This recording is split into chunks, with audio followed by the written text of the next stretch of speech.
Bienvenidos al canal de Fórmula Bullish. En este video hablaremos sobre las últimas noticias de XRP y cómo afectan a lo que conocemos acerca de Ripple y sus conexiones con el sistema financiero. Me complace mucho anunciar que volvemos con videos más extensos y contundentes en este canal. Comenzaremos hablando sobre el Foro Económico Mundial de Davos, Suiza, donde el sector criptográfico tuvo un papel destacado en la agenda económica mundial. En el video, Laila Maidan, de Business Insider, señala que cuando hablamos de criptomonedas, también estamos hablando de blockchain, una tecnología vinculada a pagos transfronterizos y remesas. La tokenización de activos del mundo real, como bonos y bienes raíces, es una de las razones por las que las empresas criptográficas están presentes en Davos. En este video también deja ver las implicaciones de la tecnología blockchain y la compra del mercado de acciones, en el cual existen empresas reales detrás de las acciones bursátiles. Es por eso que en el mundo criptográfico está dándose a conocer en eventos como el Foro Económico Mundial de Davos, Suiza, a pesar de ser mercados muy diferentes. Sin más, espero que disfruten el video. Laila Maidan is here in Studio 57 with us to break this all down. She's an investing correspondent for Business Insider. Good to see you. Good to see you. Did I say your name right? You did, yes. Okay, I always want to make sure because, it's important to get somebody's name right, as someone who has a name that is often difficult to pronounce. So what's the significance of this, what's happening in Davos and these forums that are linked to the crypto industry? Well, it's very significant because when we talk about crypto, we're really talking about blockchain technology, which is this underlying layer that's being added to the internet that decentralizes the way we use the internet. So you and I can interact peer-to-peer rather than going through a bank or a social media platform giant. And a lot of this technology is going to help even with cross-border transactions between countries. So when world leaders go to Davos to discuss, what's on the agenda, it's important for these crypto projects to be there to explain what types of solutions they can bring. And so one of the major themes this year was the tokenization of real world assets, such as government bonds and real estate being registered on a blockchain, ownership on a blockchain in a decentralized manner, and what that can do for society in general. For example, Filecoin is another company. They announced that they were going to be creating a decentralized storage system in space with Lockheed Martin. So this technology has a lot of implications beyond just all the negative headlines that we're seeing on the investing side of it. So if I could break it down for you a little more, think of it like this. So in the world of stocks, you have the stock and you have investors and traders that are trading stocks for profit. And then you have real companies behind these stocks that have real solutions, that have real customers. So what's going on in Davos now is we're seeing the real projects behind it. While the cryptocurrency side, a lot of the times we talk about investors and traders that are trading for a profit. So they're very different things, but they are linked the way that stocks are linked to their companies. I hope that breaks it down. Yeah, That does actually. Very illuminating. Speaking of that, though, you got to think that some of what's happening there is trying to clean up the PR mess. Because for the rest of us, all we know about cryptocurrency, at least recently, is there seems to be bankruptcies. We've Sam Bankman-Fried, and now I'm reading about this other crypto exchange, Bizlato. The Justice Department announced that they've arrested a man, accused him of processed over $700 million in illicit funds.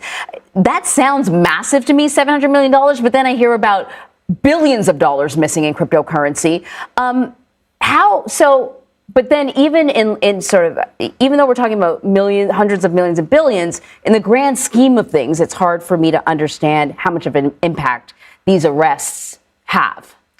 Well, they have an impact in two ways. On the crypto market, especially because there's not a lot of trading volume right now. So an exchange being stopped or shut down, not only does it halt certain transactions, but it also spooks investors. And so we did see Bitcoin and Ethereum plunge by 2 to 3% within a day.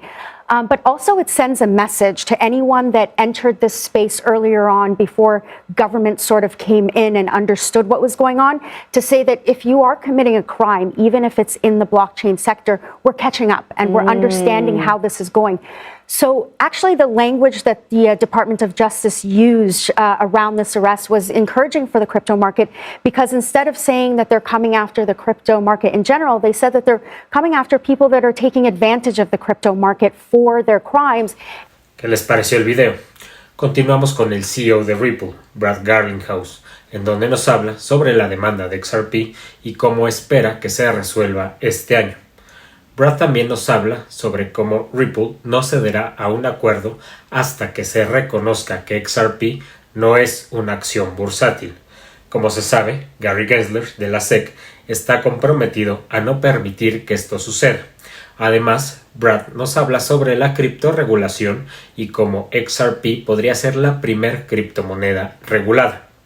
No olvidemos los correos de Hinman y cómo estos beneficiaron a Ethereum en 2018 al aclarar que la criptomoneda no era una acción bursátil. Es importante mencionar que existen países mucho más avanzados en cuanto a la criptorregulación y sus reglas, por lo que Estados Unidos se está quedando atrás. Vamos a la entrevista. 1 month into the lawsuit, SEC filed suit against us, saying that our sales of XRP represented sales of unregistered securities. And, from the beginning, I thought it was very clear that the facts were on our side and the law was on our side. And I think as you have seen this play out and you've seen the filings in the court, that, the judge certainly is hearing our arguments. There's been, I think, the SEC's behavior, and some of it has been, I would say embarrassing as a U.S. citizen. That, just some of the things you've seen happen, you're like, you've got to be kidding. But look, it's now fully filed and fully briefed in front of the judge in the second district, and we expect a decision from the judge certainly in 2023. But you don't really have any control over when a judge makes their decisions, and I'm optimistic that sometime in the coming single-digit number of months we'll have closure there. To your question about settlement, I mean, the problem here is the SEC, and particularly Gary Gensler, has articulated a view that all crypto is a security. The only way that Ripple would settle, and I've said this at the very beginning, the only way we would settle is if there's clarity that XRP is not a security on a go-forward basis.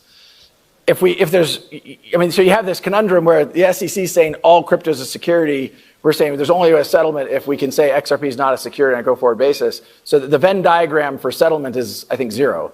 So I think we're going to end up letting the judge decide, and I'm very optimistic. And I think people here in this audience know, and here at Davos know, this case is very important to crypto, not just for Ripple. It's for the whole industry. And I think that the fight that we've been fighting really in some ways has been for the whole industry. And in terms of the SEC specifically, you've been critical of the way the US has approached regulation towards the industry. What exactly, are you concerned about, and why are you critical of the way the US has approached? Well, two things. One, something called regulation through enforcement is never a particularly efficient way to regulate, right? If you want to regulate, do the work, write the rules, codify the rules, and when a company comes to you and says, hey, help me understand the rules, I want to make sure we're following the rules, help them understand the rules. I met personally with the SEC 3 times. Not once in those meetings did the SEC ever say to me, hey, and by the way, we're totally transparent about what we're doing. Not once did the SEC say, hey, we think XRP might be a security. So then for later on to go back and say, hey, the whole time we thought XRP was a security, we just didn't tell you. That doesn't feel like a genuine, partnership between public sector and private sector. Moreover, and some of this stuff I'll be more vague about because some of this stuff it hasn't been public yet. But there's something called the Hinman email. Bill Hinman, the director of corporate finance at the SEC, gave a speech in June 2018 about how ETH had been a security, but had magically become not a security. And there's some emails associated with that the judge turned over 6 times. We finally did get those emails. And I think when those come to light, I think you will see more kind of like, how is it possible the SEC decided to bring a case against Ripple, given what they were saying within their own walls? Yeah, and then if you look at the global regulatory landscape, where do you think is sort of on the right track? In the European Union, you've got this MiCA regulation coming in, which sort of specifically targets things like stable coins and exchanges. Is that a good first step? I mean, where do you see good regulation or good talk about regulation happening? So I think MiCA is a good first step. And I also maybe, not dodging your question, I'll get there. But I think one of the things that I have been struck by is how much the U.S. regulatory discussion has dominated some of the meetings I've been in here in Davos. And it loses sight of the fact that globally, the direction of travel on crypto regulation is actually quite positive. You have more and more countries doing the work to codify and be clear. And these aren't small countries. This includes the UK and Japan, certainly here in Switzerland, Singapore, the UAE. You're even seeing countries like South Africa start to do that work. And again, instead of regulation through enforcement, it's actually, hey, let's take the time, let's partner with private sector to write down and be clear about those rules. En otras noticias, la compañía de pago surcoreana CNB ha lanzado sus servicios de transferencia de dinero internacional en Estados Unidos. Según el comunicado de prensa, los usuarios de los servicios de la compañía, que principalmente representan a la clase trabajadora y a la fuerza laboral migrante, ahora podrán enviar transferencias de dinero a estos países y a más de 50 países donde CNB ya opera. Es interesante mencionar que CNB ha sido socio de Ripple desde el 2020. Como dijo el cofundador Jay Lee Young, en ese entonces el proceso estandarizado de la integración de las tecnologías de Ripple, específicamente RippleNet y On Demand Liquidity, hace que conectarse con socios en la región sea más fácil y proporciona transferencias de dinero rápidas, convenientes y económicas. En diciembre, CNB se unió a otro usuario de RippleNet, Currency Cloud, en lo que parecía ser el último movimiento para expandirse en los mercados de América del Norte y Europa. La presencia de Ripple en Asia y específicamente en el sudeste asiático es bastante grande. Si miras las noticias de los logros de Ripple y sus socios en los últimos meses, puedes dibujar fácilmente un mapa de la región en tu cabeza, entre Malasia, Tailandia, Singapur, Japón y Corea del Sur. La red de socios de Ripple cubre casi todos los países importantes de Asia. Esto explica el hecho de que el comercio de XRP tiene una gran porción de volumen total en muchas de las bolsas de criptomonedas de la región. Y ahí es donde el tema de que si RippleNet gana la demanda o no se convierte en puro papeleo con Estados Unidos, ya que en su presencia de 52 países ya es demasiado grande como para detener su curso.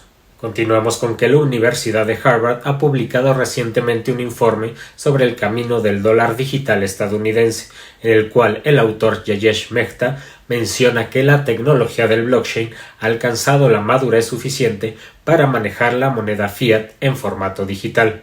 Curiosamente, el informe también menciona que las redes de blockchain como Ripple y Stellar Lumens han visto una creciente aceptación al tiempo que se han convertido en la opción preferida para las empresas internacionales. Esto se debe a que estas plataformas ofrecen una serie de beneficios que las hacen ideales para el manejo de las transacciones internacionales. En dicho documento también se menciona cómo estas dos criptomonedas son las únicas en formar parte del ISO 222, además de cumplir con la norma. La gran pregunta en estos dos proyectos será la columna vertebral de los sistemas financieros de pago. Solo el tiempo nos guiará con esta respuesta. Eso es todo por hoy, amigos. Los invito a visitar la página web oficial de Fórmula Bullish, www.formulabullish.com, en donde encontrarán herramientas para el trading, criptomonedas e inversiones, así como la Academia de Fórmula Bullish, que tiene la intención de ser una academia y comunidad de aprendizaje en el mundo de las inversiones. Los veo pronto.